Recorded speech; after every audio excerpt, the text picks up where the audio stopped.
Hello everyone, welcome to very good academy. Very good একাডেমিতে তোমাদের সকলকে স্বাগত জানাই। আজ আমি তোমাদের জন্য খুব গুরুত্বপূর্ণ একটা প্র্যাকটিস সেট নিয়ে চলে এসেছি। আশা করব তোমরা প্রথম থেকে শেষ পর্যন্ত পুরো ক্লাসটি মন দিয়ে দেখবে। তো চলো আর বেশি দেরি না করে আমরা সরাসরি আমাদের মূল ক্লাসের দিকে চলে যাই। দেখে নাও, আজকের প্রথম প্রশ্ন বলেছে যে 60 এবং 75-এর মধ্যে মৌলিক সংখ্যাগুলির যোগফল হলো 60 এবং 75-এর মধ্যে। তাহলে 60 আর 75-এর মধ্যে কতগুলো মৌলিক সংখ্যা আছে দেখি। 60 তো মৌলিক সংখ্যা নয়, তাহলে আমাদের 61 হচ্ছে মৌলিক সংখ্যা। 62 হবে না, 63 হবে না, 64 তো হবে না, 65 হবে না, 66 হবে না, 67 একটা মৌলিক সংখ্যা। তারপর দেখি তো 68 হবে না, 69 হবে না, 70 হবে না, 71, তারপর 72 হবে না, 73 অবশ্যই একটা মৌলিক সংখ্যা, তারপর 74 তো হবে না, 75 হবে না। তাহলে আমরা টোটাল কতগুলো মৌলিক সংখ্যা পেয়ে গেলাম? 60 থেকে 75-এর মধ্যে টোটাল 4টে মৌলিক সংখ্যা পেয়ে গেলাম। তো এটাই আমাদের বার করতে বলেছে যে মৌলিক সংখ্যাগুলির যোগফল হলো। তাহলে যোগ করলে কত হচ্ছে? 60 60 120, এদিকে 7 7 14, 140 আর 160। তাহলে যোগ করলে আমাদের হয়ে যাচ্ছে কত? 272। তাহলে আমাদের অ্যান্সার কত হয়ে গেল? 272।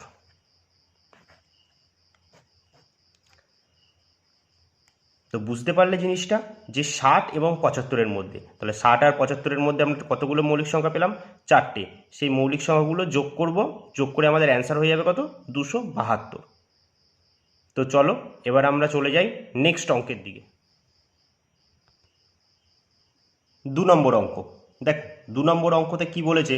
বলেছে 3 অঙ্কের কোন বৃহত্তম সংখ্যা 10, 12, 15 দিয়ে ভাগ করলে প্রতি ক্ষেত্রে 4 ভাগশেষ থাকবে। মানে যদি 10 দিয়ে ভাগ করি তবেও 4 ভাগশেষ থাকবে, 12 দিয়ে করলেও 4 ভাগশেষ থাকবে, আর 15 দিয়ে করলে 4 ভাগশেষ করবে। তাহলে আমাদের এখানে প্রথম কাজটা হচ্ছে কি? প্রথম কাজটা হচ্ছে আমরা 10, 12, 15, যেহেতু এর পেছনে আমাদের কি বলেছে, দ্বারা বা দিয়ে বললে সঙ্গে সঙ্গে চোখ বুজে কিচ্ছু করবো না, আগে একটা লসাগু করে নেবো এদের। 10, 12 আর 15, এদের লসাগু কত হয় দেখি। 2 দিয়ে করলে কত হচ্ছে? 5 দুগুণি 10, 5 দুগুণি 10, 2 দিয়ে করলে হচ্ছে 6 দুগুণি 12, এটা তো যাবে না 15। তাহলে এবার 5 দিয়ে করি, 5 দিয়ে করলে দেখি 5 অক্ষে 5, 6 6, 5, 3 5 15। তাহলে আবার তো 3 দিয়ে যাচ্ছে, 1, 3 দুগুণি 6, 3 অক্ষে 3। তাহলে লসাগু করে আমাদের কত বেরাচ্ছে দেখি। 5 দুগুণি 10, 3 10কে 30, 30 দুগুণি 60। তাহলে আমাদের লসাগু কত বেরালো? 60। এবার বলেছে 3 অঙ্কের কোন বৃহত্তম সংখ্যা? 3 অঙ্কের বৃহত্তম সংখ্যা কোনটা হবে? আমরা জানি কি 3 অঙ্কের বৃহত্তম সংখ্যা হবে 3টে 9।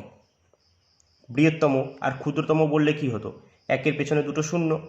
তো আমাদের এখানে চেয়েছে বৃহত্তম সংখ্যা। তাহলে এবার ওই বৃহত্তম যে সংখ্যাটা বার করলাম, জাস্ট এবার আর কিচ্ছু করব না, এই 3টে সংখ্যাকে 60 দিয়ে ভাগ করে দেবো।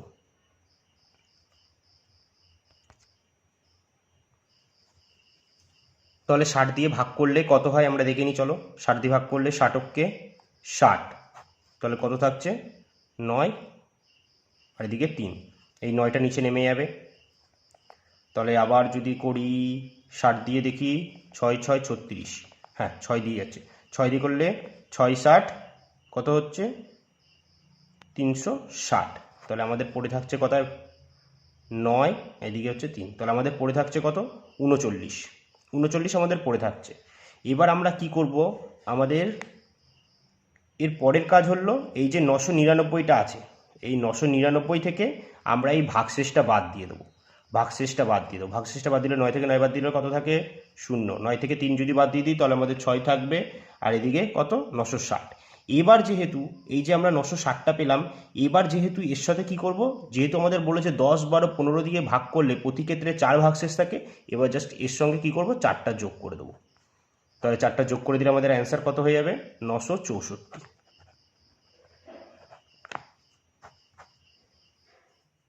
দেখো 3 নম্বর অঙ্ক এবার কি বলেছে? বলেছে দুটি সংখ্যার যোগফল ও বিয়োগফল যথাক্রমে 38 এবং 4 হলে সংখ্যা দুটির গুণফল কত? আমায় বার করতে বলেছে যে সংখ্যা দুটির গুণফল কত। তাহলে আমরা এরকম অঙ্ক খুব সহজভাবে করে নেব। আমরা প্রথমে কি করব, যে 38 আর 4 যোগ করে একবার 2 দিয়ে ভাগ করব, একবার 38 আর 4 বিয়োগ করে আমরা 2 দিয়ে ভাগ করব। আমরা জানি যে বড় সংখ্যা বার করতে গেলে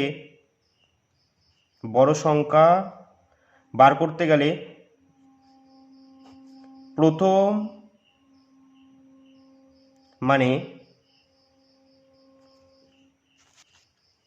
মানে যোগফল প্লাস বিয়োগফল এই দুটো যোগ করে 2 দিয়ে ভাগ করব। আর ছোট সংখ্যা বার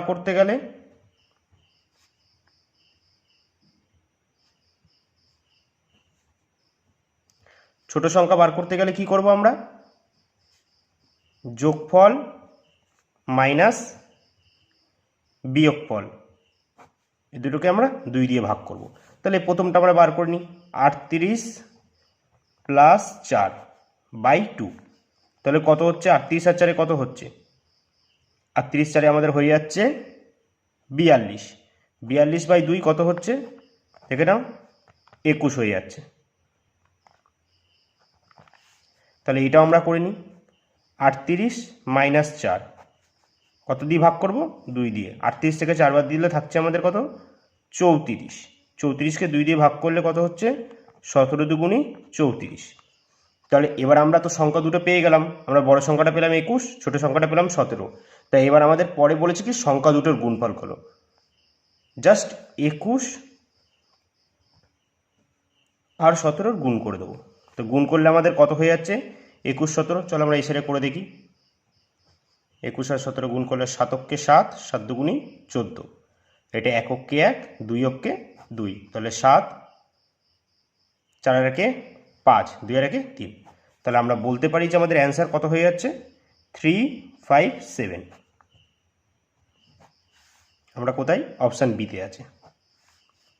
আশা করব তোমরা পুরো বুঝতে পারলে ব্যাপারটা কি। তাহলে আমরা কি করব, বড় সংখ্যাটা বার করতে গেলে দুটো সংখ্যা যোগ করে 2 দিয়ে ভাগ করব, ছোট সংখ্যাটা বার করতে গেলে দুটো সংখ্যা বিয়োগ করে 2 দিয়ে ভাগ করব। তারপর যে সংখ্যা দুটো পেয়ে যাব, শুধু সেই সংখ্যা দুটোর গুণফলটা বার করে দেবো, তবেই আমাদের অ্যান্সার পেয়ে যাব। চলো তাহলে এগিয়ে যাই। নেক্সট দেখো 4 নম্বর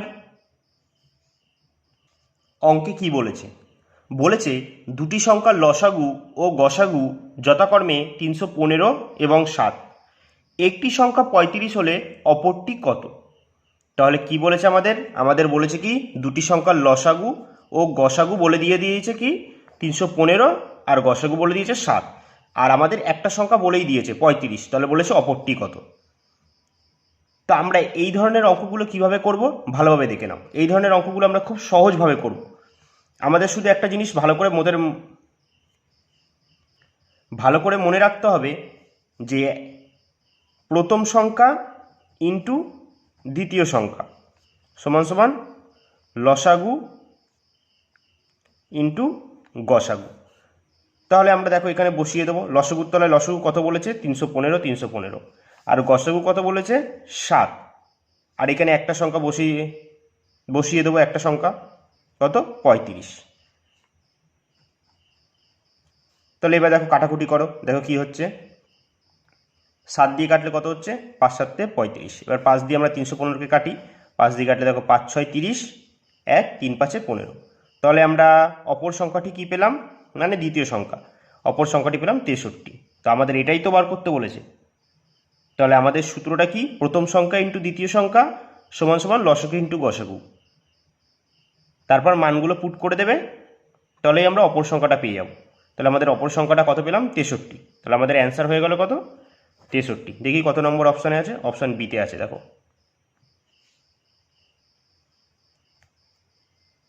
চলো তাহলে এগিয়ে যাই। নেক্সট দেখো 5 নম্বর অঙ্কে কি বলেছে, A/B সমান সমান 2:3, B/C সমান সমান 5:4 এবং C/D বলে দিয়েছে কি সমান সমান 7:8 হলে A/D সমান সমান কত। এটা আমাদের বার করতে বলেছে। আমরা কিভাবে তাহলে বার করব, আমরা বার করব খুব সহজ পদ্ধতিতে। তাহলে দেখে নিই চলো। আমরা H2B এটাকে আমরা বাই আকারে লিখতে পারি তো? অবশ্যই লিখতে পারি। তাহলে যদি বাই আকারে লিখি কীরকমভাবে লিখবো? A/B, তারপরে আমরা এটাকেও লিখিনি বাই আকারে, ঠিক আছে? বাই আকারে এগুলো গুণ আকারে আছে তাহলে গুণ দিয়ে লিখবো B/C। তাহলে আবার এটাকেও লিখে নিই, C/Dটা লিখবো ইন্টু C/D ইকুয়াল, তা আমরা এবার লিখি, যেহেতু এগুলো আমরা বাই আকারে লিখেছি তাহলে আমরা এগুলো বাই আকারে লিখে নেবো পাশাপাশি। 2/3 ইন্টু 5/4 ইন্টু 7/8। তাহলে এবার দেখো কোনাকুনি কাটলে কি হচ্ছে? বিবি কেটে যাচ্ছে, সিসি কেটে যাচ্ছে, তাহলে আমার পড়ে রইল কি?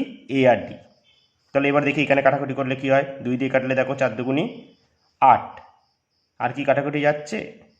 না, যাচ্ছে না। তাহলে এবার গুণ করে দেখো, 5 7 35, আর নিচে 4 4 16, 3 16 কত হচ্ছে? 4 4 16, 3 16 48।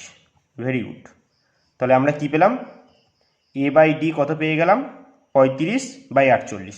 তাহলে এখানে আমরা লিখে নিই, আমাদের A/D সমান সমান পেয়ে গেলাম 35/48। এটাই হচ্ছে অ্যান্সার। কত নম্বর অপশানে আছে? 35/48, এই যে অপশান এ।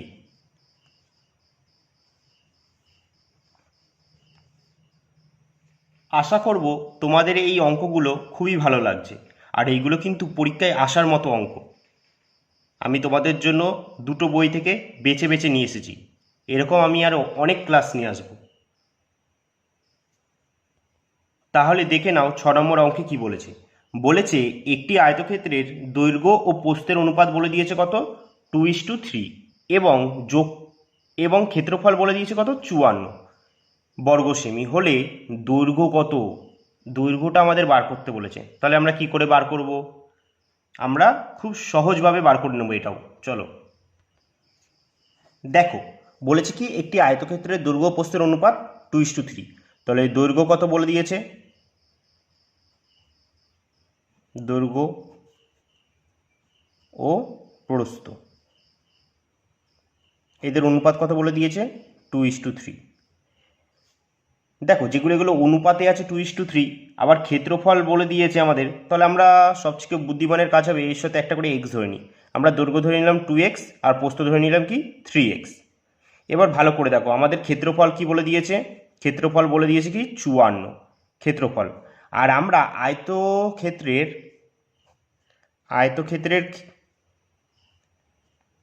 ক্ষেত্রফলের সূত্র আমরা কি জানি? আয়তক্ষেত্রের ক্ষেত্রফলের সূত্র আমরা জানি হচ্ছে দৈর্ঘ্য ইন্টু প্রস্থ। তাহলে আমরা এখানে বসাবো দৈর্ঘ্য ইন্টু প্রস্থ। তাহলে আমরা দেখব 2x দৈর্ঘ্যের জায়গায় বসালাম, আর প্রস্থের জায়গায় কি বসাবো? 3x। তাহলে এবার দেখি 3 দিয়ে কাটলে কত হচ্ছে? দেখো 3 দিয়ে কাটলে 3 18 54, আর এটা যদি 2 দিয়ে কাটি 9 দুগুণি 18। তাহলে এক্স গুণ করলে কত হচ্ছে? x² সমান সমান 9। তাহলে এক্স আমার কত হবে? এবার ভালো করে দেখো, স্কোয়ার যদি ওঠে ওপারে যে কি হয়ে যাবে? রুট হয়ে যাবে। তাহলে স্কোয়ারটা উঠলো ওপারে যে কি হয়ে গেল? রুট। তাহলে এক্স 9 কার বর্গ? কার স্কোয়ার? 3 স্কোয়ার না? তাহলে আমরা এক্সের মানটা কত পেয়ে গেলাম? 3। আর আমাদের কী বার করতে বলেছে? দৈর্ঘ্য কত হবে। তাহলে এক্সের জায়গায় কি বসিয়ে দেবো? 2, এক্সের জায়গায় এক্সের মানটা বসিয়ে দেবো। তাহলে 3 দুগুণে 6। তাহলে আমাদের দৈর্ঘ্য কত হয়ে যাবে? 6। এটাই হচ্ছে অ্যান্সার। এটাই আমাদের কাছে জানতে চেয়েছে। কত নম্বর অপশান আছে? অপশান বিতে 6 সেমি। চলো এগিয়ে যাই পরবর্তী অঙ্কের দিকে। 7 নম্বর অঙ্কে কি বলেছে?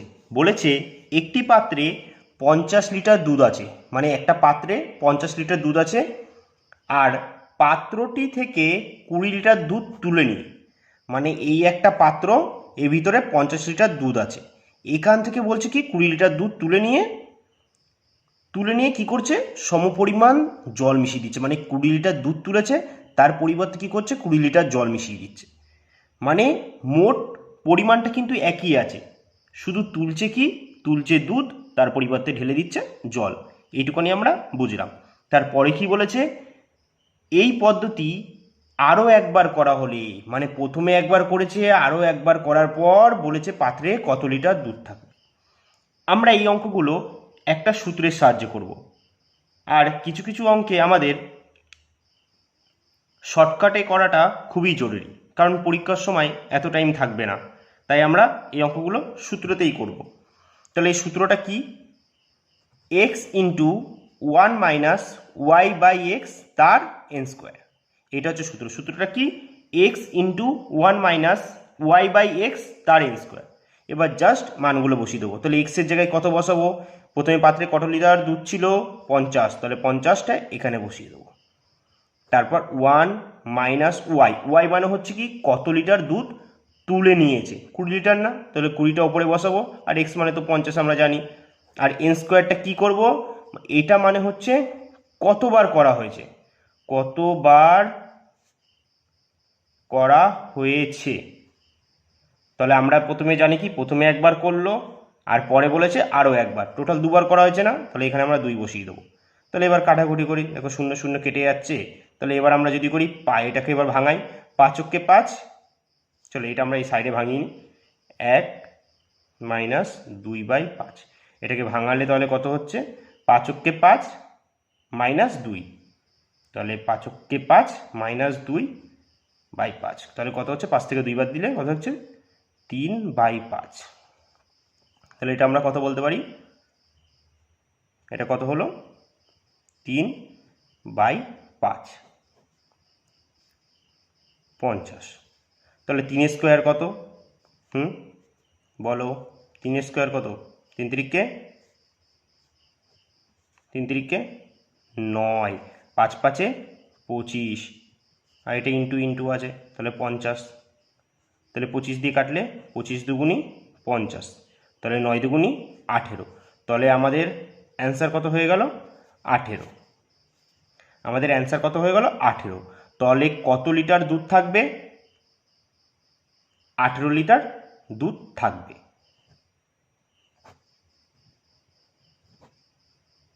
আশা করি তোমরা এটা বুঝতে পেরেছো। চলো এগিয়ে যাই পরবর্তী অঙ্কে। দেখো 8 নম্বর অঙ্কে কি বলেছে? বলেছে কত টাকার বার্ষিক 10% হারে 2 বছরের চক্রবৃদ্ধি সুদ কত বলেছে? 420 টাকা হবে। তো আমাদের বলেছে কি কত টাকার, মানে আসলটা বার করতে বলেছে। বলেছে কত টাকার 10% হারে 2 বছরের চক্রবৃদ্ধি সুদ 420 টাকা হবে। তাহলে আমরা এই অঙ্কগুলো খুবই শর্টকাটে করব আর খুবই সহজ পদ্ধতিতে। তাহলে দেখে নাও কীভাবে করব। সবসময় যে কোনো অঙ্কে চেষ্টা করবে পার্সেন্ট যদি থেকে থাকে বা ভগ্নাংশ সেইগুলোকেই টার্গেট করার। তাহলে এখানে কি আছে? এখানে পার্সেন্ট আছে, আমরা পার্সেন্টকেই টার্গেট করব। তাহলে 10%কে যদি ভাঙাই তাহলে কি পাওয়া যাবে? দেখো 10% তুলে তাহলে কত আসছে? 100। তাহলে 10 10 100, তাহলে 1/10। আর তলারটা সবসময় কিন্তু আসল হয়, ঠিক আছে? এটা মাথায় রাখবে, তলারটা সবসময় আসল আর ওপরেরটা হচ্ছে সুদ। তাহলে আমরা লিখি, এক জায়গায় লিখব আসল আর এক জায়গায় লিখব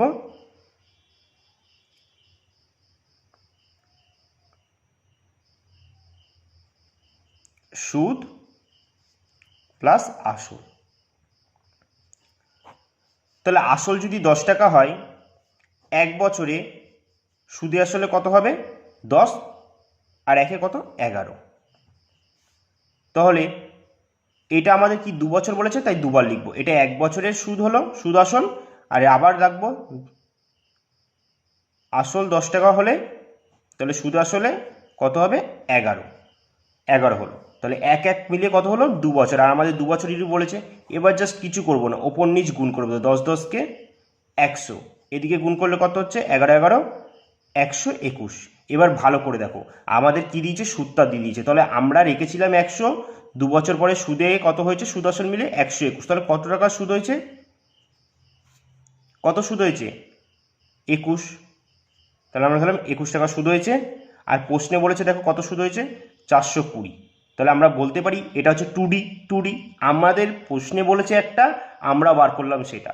তাহলে আমরা বলতেই পারি 21-এর ভ্যালুই 420। কত গুণ? 21 × 2 = 42, একটা শূন্য, 20 গুণ। তাহলে আমাদের এখন কি বার করতে বলেছে? আমাদের প্রথমেই বলে দিয়েছিল কি কত টাকার। তাহলে আমরা কত টাকা রেখেছিলাম আসল 100, তাহলে এটাকেও কত গুণ করে দেবো? এটাকেও আমরা 20 গুণ করে দেবো। তাহলে আমাদের 20 গুণ করলে অ্যান্সার কত হয়ে যাচ্ছে? 100 × 20 2000 টাকা। তাহলে আমাদের অ্যান্সার হয়ে গেল 2000 টাকা। আশা করি তোমরা পুরোটাই বুঝতে পারলে। তাহলে চলো পরবর্তী অঙ্কের দিকে এগিয়ে যাই। দেখো পরবর্তী অঙ্কে কি বলেছে? বলেছে কি আসল ও বার্ষিক স্ববৃদ্ধিমূলের অনুপাত বলে দিয়েছে 20:21 হলে বার্ষিক সুদের হারটা বার করতে বলেছে। আমাদের কি বার করতে বলেছে? সুদের হার। তাহলে আমরা এটা কিভাবে করব? দেখো আমাদের আসল কত বলে দিয়েছে? আসল বলে দিয়েছে কত? 20:,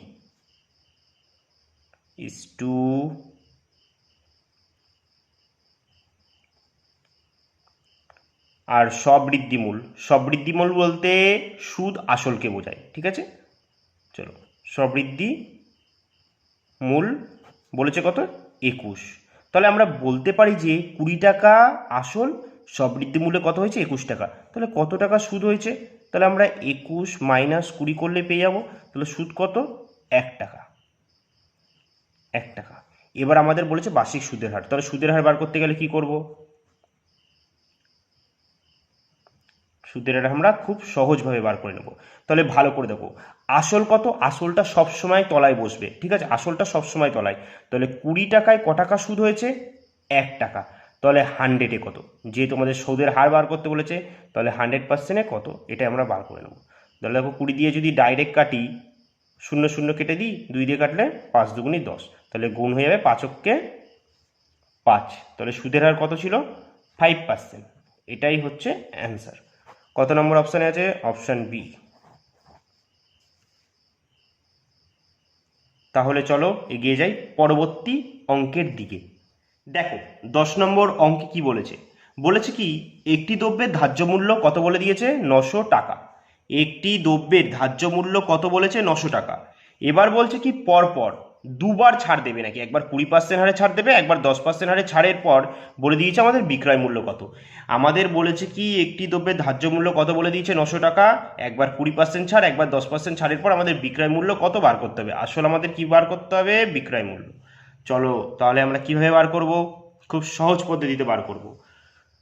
তাহলে আমরা কি করব? দেখো ধার্য মূল্য, ধার্য মূল্য 900 900, এটা আমরা ধার্য মূল্যর পাশে আমরা ধার্য মূল্যটা লিখব, ঠিক আছে?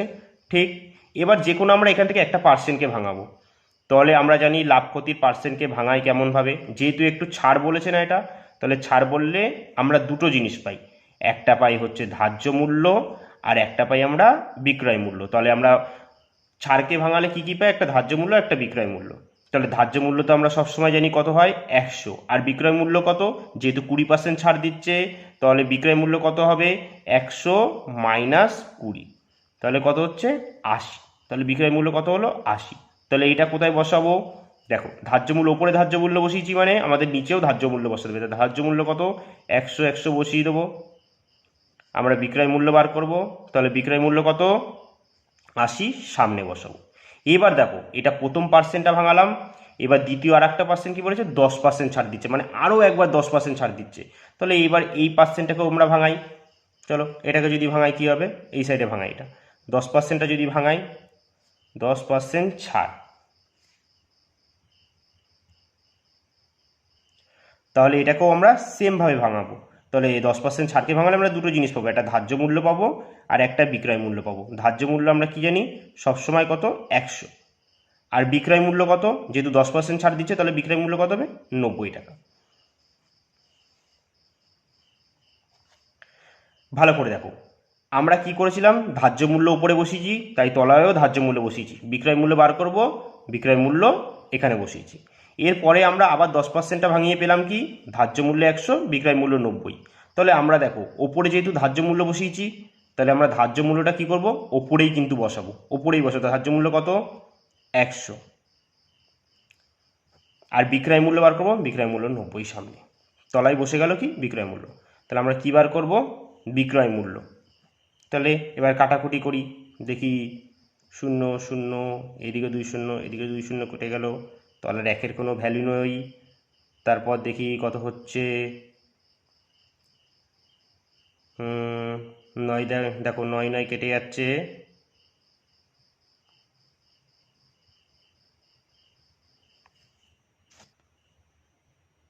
কি হলো 900/180। এই একটু ভুল হয়ে গেছে, এটা একটু ভুল হয়ে গেছে, এটা আরেকবার লিখে নাও। তাহলে ওপরে আমরা কি করব, ওপরে 900 টাকা ধার্য মূল্য বসিয়েছি, নিচেও আমরা কি বসাবো, নিচেও আমরা ধার্য মূল্য কত 100, বিক্রয় মূল্য বার করবো, সামনে বিক্রয় মূল্য 80, আর পরের 10% ছাড়টা ভাঙিয়ে কি পেলাম, বিক্রয় মূল্য 90, ধার্য মূল্য 100। এবার ভালো করে দেখো, আমরা ধার্য মূল্যটা কোথায় বসিয়েছি, 100 নিচে বসিয়েছি না, তাহলে ধার্য মূল্যটা আমরা কি করব, নিচেই বসাবো, নিচে কত 100 বসাবো, আর বিক্রয় মূল্যটা কোথায় বসাবো, ওপরে। যেহেতু বিক্রয় মূল্য দেখো আমরা ওপরে বসিয়েছি, তাহলে আমরা বার করবো কি, বিক্রয় মূল্য। তাহলে এবার কাটাকুটি করি, দেখো 2 0 2 0 হয়ে গেল, এখান থেকে 1 0, এখান দিয়ে 1 0, এখান দিয়ে 1 0, এখান দিয়ে 1 0, তাহলে আমরা কি পেলাম 9 9 81। 81 আর 8 গুণ করলে কত হচ্ছে, 8 কে 8, 8 8 8 8 64। তাহলে আমাদের অ্যান্সার হয়ে গেল কি 648। আমাদের অ্যান্সার হয়ে গেল দেখো অপশান সি 648। আশা করি তোমরা বুঝতে পেরেছো। এই ছিল আজকের 10টা গুরুত্বপূর্ণ অঙ্ক। আশা করি তোমাদের প্রত্যেকেরই এই ক্লাসটি খুবই ভালো লেগেছে। যদি ভালো লেগে থাকে তবে অবশ্যই আমাদের পাশে থেকো, আর পরবর্তী ক্লাসের জন্য অবশ্যই অপেক্ষায় থেকো। আর তোমাদের যদি কোনো চ্যাপ্টার থেকে অঙ্কের প্রয়োজন হয় আমাকে কমেন্টে জানিও, আমি অবশ্যই সেই চ্যাপ্টারগুলো তোমাদের ধরে ধরে ধরে করাবো, পুরো তোমাদের মাথায় পুরো অঙ্ক গেঁথে দেবো, এমনভাবে করাবো। তো আজকে এখানেই আমি শেষ করছি, আবার দেখা হবে নেক্সট ভিডিওতে। Thank you.